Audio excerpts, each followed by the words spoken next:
today we installed the gear shifting rods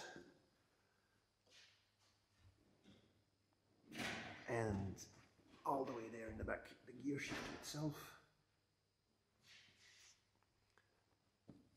and we made some preparations for the fuel tanks, which are all the way over there. Let's have a close-up of those. And here we have the left side fuel tanks, 3 in total, and here the ones on the right side,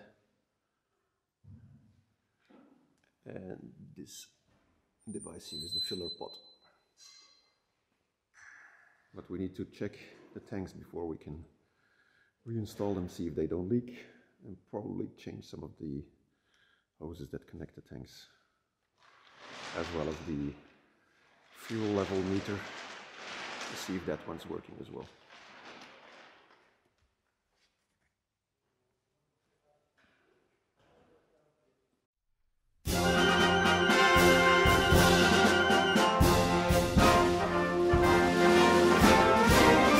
March along, sing a song.